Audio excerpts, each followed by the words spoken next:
Drop it.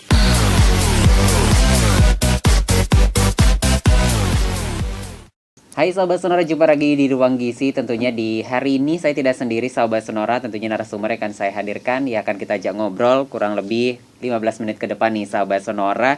Kita akan membahas tentang bahan tambahan pangan. Dan tentunya hari ini saya sudah bersama Ibu Ana Agung Nana Antari SSTMP. Halo Bu, apa kabar? Baik. Sehat ya? Sehat. Kita jumpa lagi ya. Oh iya. Kayaknya episode sebelumnya kita membahas tentang mie kalau nggak Mie, salah iya, ya. benar, Nah ini masih seputaran makanan Iya. gitu ya. Nah ini bahan tambahan makanan ini kan pasti sangat familiar di telinga masyarakat. Tapi sebenarnya bahan tambahan pangan atau BTP ini apa sih Bu Nana? Oke. Terima kasih Putra ya. Semoga kita selalu sehat dan tetap semangat ya. BTP itu bahan tambahan pangan. Kalau menurut Permenkes RI nomor 33 tahun 2012 itu bahan yang dapat ditambahkan ke dalam pangan ya, yang akan mempengaruhi produk yang akan dihasilkan. Misalnya akan mempengaruhi misalnya warnanya kita tambahkan.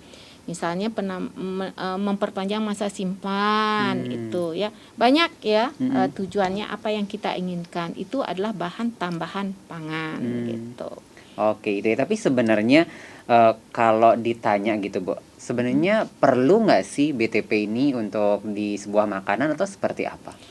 Oke, kalau perlu tidaknya ya tergantung sekarang tujuan membuat produk itu apa gitu ya. Kalau kita menginginkan produk itu kita lebih mempunyai masa simpan yang lebih lama, kita bisa tambahkan bahan tambahan pangan sebagai pengawet. Pengawet makanan itu juga banyak gitu ya. Nah, pengawet makanan salah satu misalnya mengawetkan daging gitu, bisa kita tambahkan BTP-nya itu natrium nitrat namanya ya, kalau menurut Permenkes nomor 33 tahun 2012 ini. Banyak misalnya mengawetkan selai misalnya biar lebih tahan lama ya, itu bisa kita tambahkan natrium benzoat namanya. Banyak itu ya. Kalau kita pewarna, kita bisa menambahkan pewarna sintetis. Kalau mau pengasam misalnya makanan yang biasa biar sedikit asam, bisa tambahkan asam askorbat, asam malat, banyak jenisnya itu. Ada berapa ya? Itu kalau menurut Permenkes. Mungkin bisa di-download kalau mau baca-baca lagi ya. Ada banyak itu ya. Banyak sekali bahan tambahan pangan yang bisa digunakan kalau tidak melebihi dosis yang sudah dianjurkan menurut Permenkes, menurut pemerintah. Oke, nah BTP ini kan tadi dijelaskan pengawet juga termasuk BTP, Iya, terus juga pewarna. Berarti banyak. ini ada yang mengandung zat kimia, tapi ada yang alami juga gitu dong Ibu ya? Kalau Atau seperti apa? Kalau pewarna ada yang alami. Nah, kalau pewarna misalnya kunyit memberikan warna kuning. Kalau karoten dari daun suji memberikan warna hijau, itu pewarna alami. Tetapi kadang-kadang produsen yang nakal dengan tanda kutip saya sampaikan menambahkan pewarna yang dilarang penggunaannya itu adalah rodamin B ada namanya.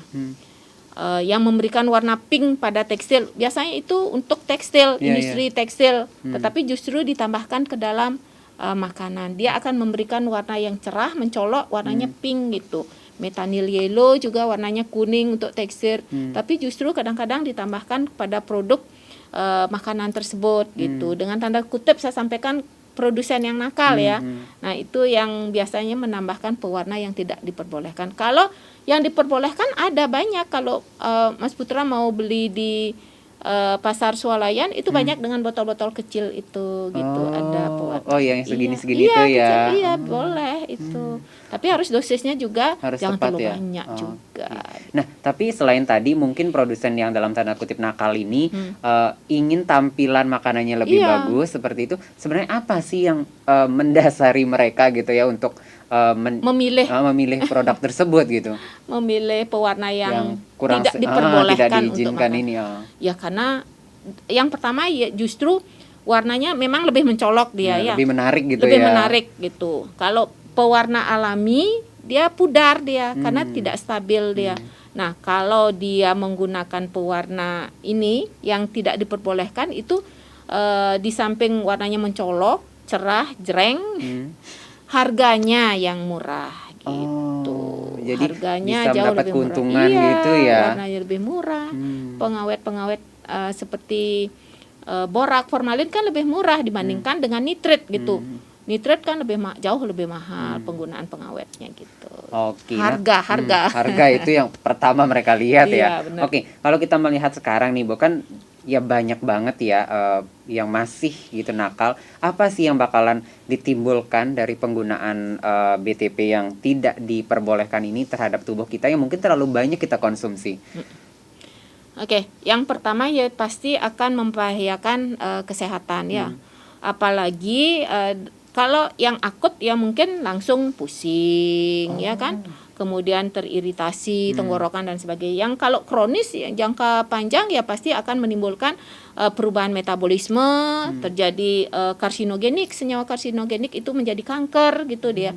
Nah, itu yang berbahaya. Nah, lebih baik kita mengkonsumsi makanan yang aman gitu ya. Oke, jadi dampaknya itu ternyata sangat berbahaya banget Iya, ya, Bu benar. ya. Mungkin ini yang terakhir nih buat sahabat Sonora. Di zaman sekarang yang boleh dikatakan penggunaan bahan alami sudah sangat menurun seperti Iya. itu ya. Apa tipsnya dari seorang Bu Nana yang kepada sahabat Sonora agar tetap bisa mengkonsumsi makanan yang sehat? Oke. Yang pertama mungkin kalau kita membuat sendiri itu akan jauh lebih aman ya kan. Kalau kita membeli itu akan dengan tanda kutip saya sampaikan kalau memang produk-produknya yang sudah mempunyai kode produksinya sudah jelas terdaftar di BPOM memang sudah bisa izin edarnya sudah ada memang dikonsumsi. Tetapi kalau kita semakin banyak mengkonsumsi makanan kemasan instan pasti itu ada bahan tambahan pangannya. Nah, itu kita menghindari sekarang. Bagaimana kita bisa menghindari makanan seperti itu gitu. Tipsnya yang pertama, yang kedua, cek labelingnya.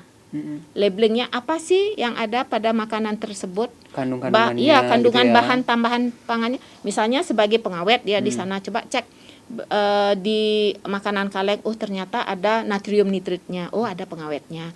Kemudian cek lagi, oh ternyata ada pengasamnya juga, oh ada pengempalnya juga, ternyata banyak, oh ada pewarnanya juga. Nah, di sana perlu kita cek labeling namanya istilahnya, kita sebagai konsumen mengecek makanan yang kita akan konsumsi apa aja sih bahan tambahan pangan yang ada di produk tersebut gitu. Nah, itu lagi ya kita perlu cek labeling. Yang pertama itu kalau bisa kurangi konsumsi makanan kemasan. Yang kedua cek labeling. Dan yang ketiga ya tentunya kita kalau bisa ya masak sendiri. Buat sendiri di rumah Buat ya. sendiri. Oke, jadi itu nih sahabat Sonora, mungkin ini sangat ditekankan bahwa saat kita beli makanan apalagi kemasan itu jangan melihat kemasannya yang saja gitu ya, terus harus membaca juga itu yang Juga terpenting labeling. ya, Iya. jangan asal beli aja ya.